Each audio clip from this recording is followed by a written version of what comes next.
Yeah. Getting back with y'all on that Shawty Red shit. So, I started out my journey in the music business in 2004. 2004. I got down with Boss Man Records in 2004. The first day of school, after the first day of school, that school year, that 2003-2004 school year, that first day of school, after that first day, when I got off the bus, this nigga was waiting at the fucking bus stop to pick me up, to take me to the studio. And ever since that day, I went to the studio every day after school, from the first day of school to the last day of school. And after I graduated, nigga, I was in the studio every day. Every fucking day I was at the studio making beats, rapping. More so making beats than rapping. I was doing a lot of rapping too, but making a lot of beats. You know, getting that production situated. So, from 2004, I guess you could say it took a whole year to make an album. I mean, I didn't have no expectations, no nothing. I didn't know what the fuck was going on. All I was a motherfucker that was loving to make music and making music. No, you know what I'm saying? Wanting to be a big artist, but man, I wasn't thinking about none of that shit. I don't know where my mind was at, but I was very young, and young motherfuckers don't have shit on their mind sometimes. And I was one of the motherfuckers that didn't have shit on their mind. So, from 2004,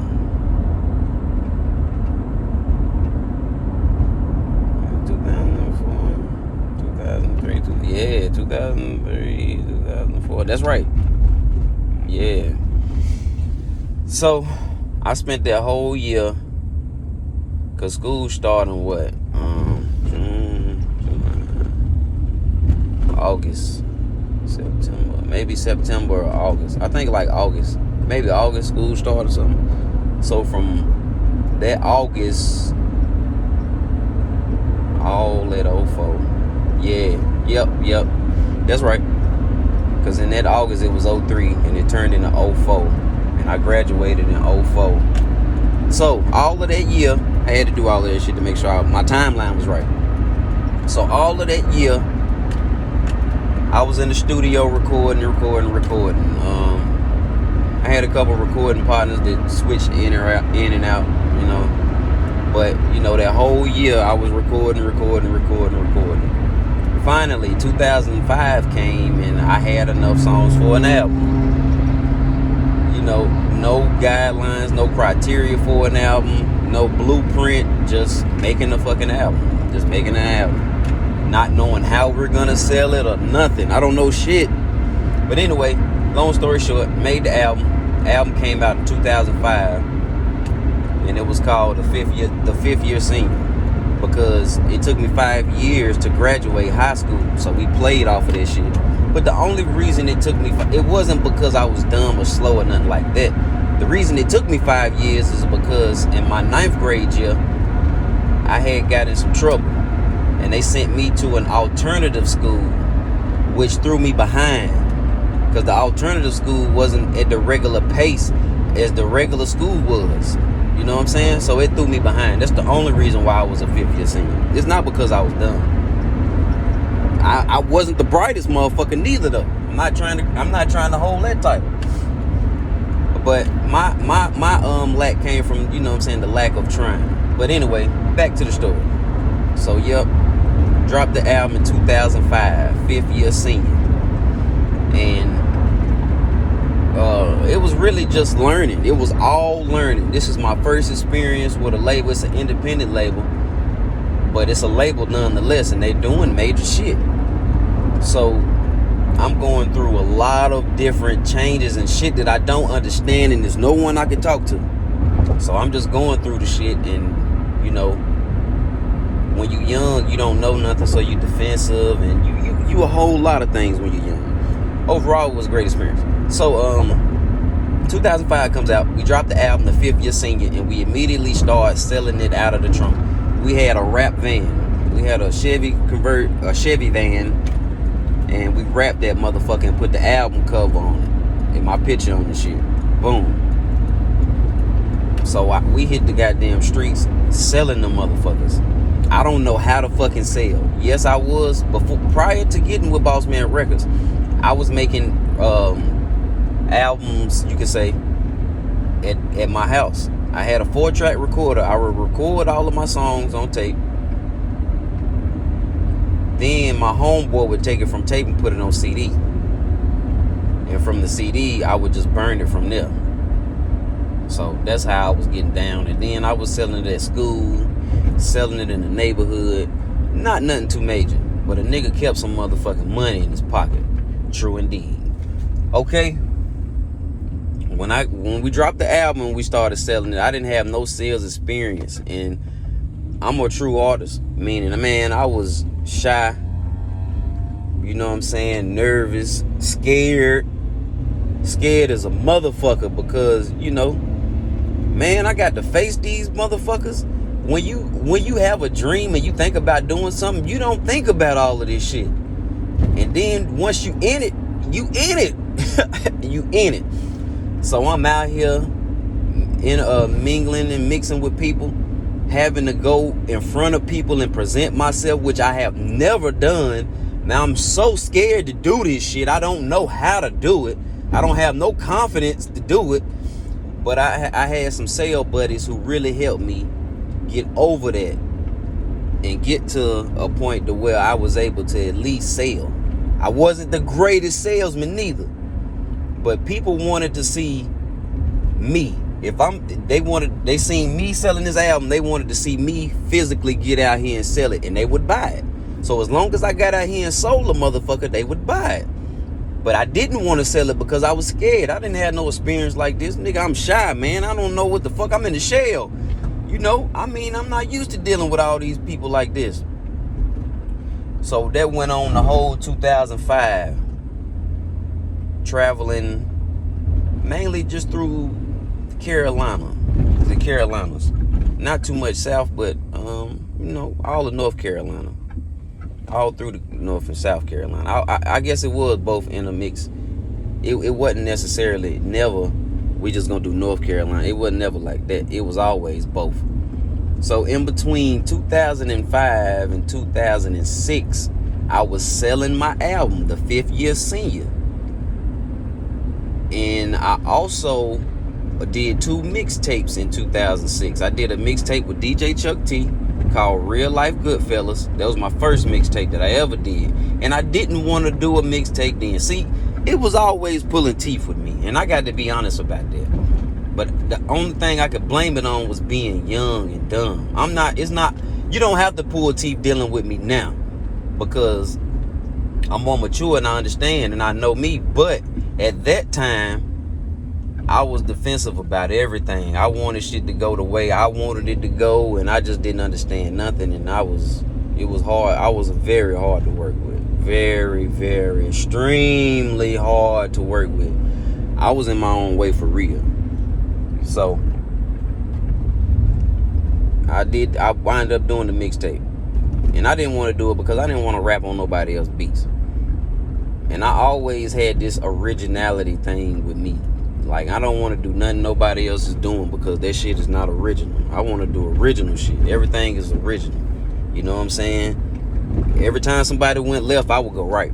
But anyway, we got out in the streets, and I did the mixtape with Chuck T, selling real good. He was from South Carolina. He from South Carolina. Then we did a mixtape with DJ Barry B. He from North Carolina. So we had a mixtape with a DJ from North Carolina and South Carolina. Boom, killing the game and selling them hoes. What the fuck you wait? So we out here selling both mixtapes out the trunk or out the van. You know what I'm saying? The promotional van. Going everywhere selling that shit. North Carolina, South Carolina, running into all of these barbershops, you know what I'm saying? Beauty salons, all of these different little places. You know what I'm saying? Meeting people. I'm getting over my fear. I never totally got over my fear of being in front of people and selling to them until 2011, I can officially say I became a real deal salesman. But I had to learn how to sell somebody else's product before I could sell mine. But yeah, so from 2005 to 2006, we was slanging and banging, or swinging and banging, you know what I'm saying? Out here in the street, selling CDs everywhere. Going everywhere, selling CDs, getting respect, because niggas respect a nigga out here grinding for his own shit.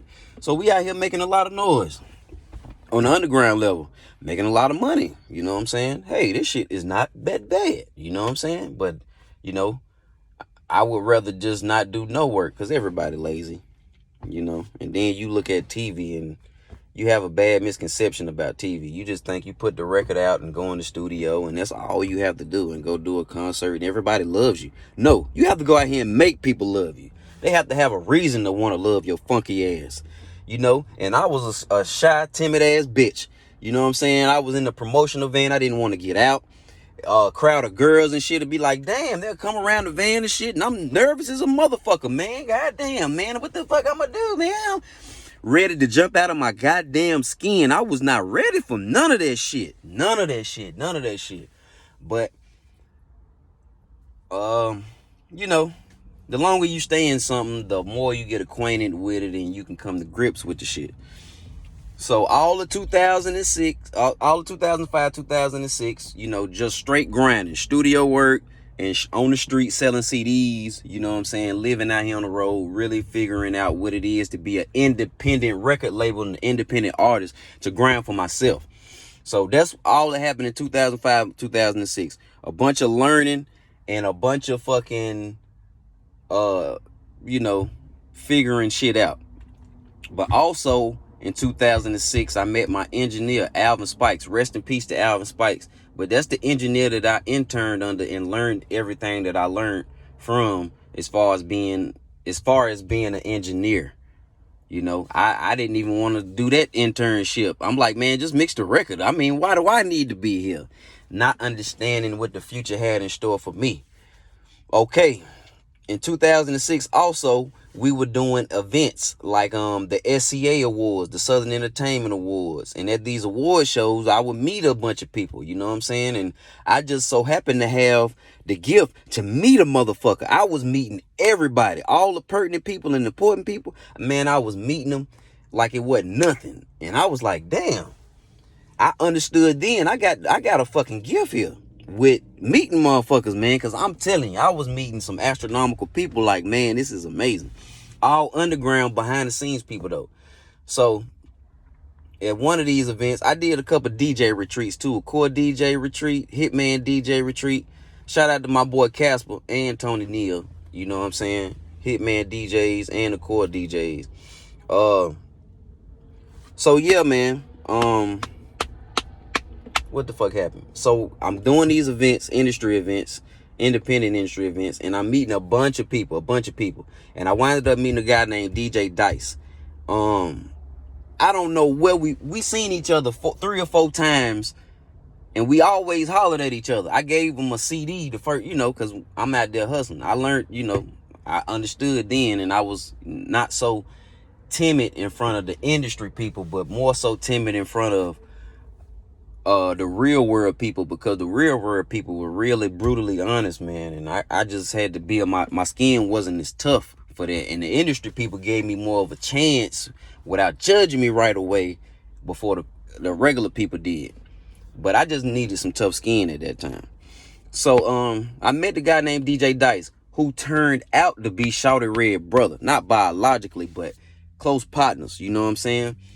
The last time I remember chopping it up with him before going to Atlanta and hooking up with him was in Florida somewhere. I want to say at one of these damn hotels, man. I remember being outside with him. Me and him was chopping it up. And fucking DMC was in the damn hotel. From Run DMC, Man, it was like, he was by himself too, cool as a motherfucker. I went and hollered at him, he was real cool. But, man, it is mind-blowing sometimes. That shit was real mind-blowing. I was like, it's fucking DMC, nigga. What the fuck? What the fuck you doing here first, nigga? This the South. But, yeah. So, I remember, that's the last time I remember chopping it up with him before we hooked up and went to Atlanta and I hooked up with Shawty Red. So, that's where I'm going to stop at right now. The end of 2006, or maybe the beginning of 2007. One of the two. I think it was the beginning of 2007 is the last time I seen DJ Dice before I went to Atlanta. Because I remember in March of 2007, I was in fucking Atlanta. So, we're going to pick back up there when I come back. All right.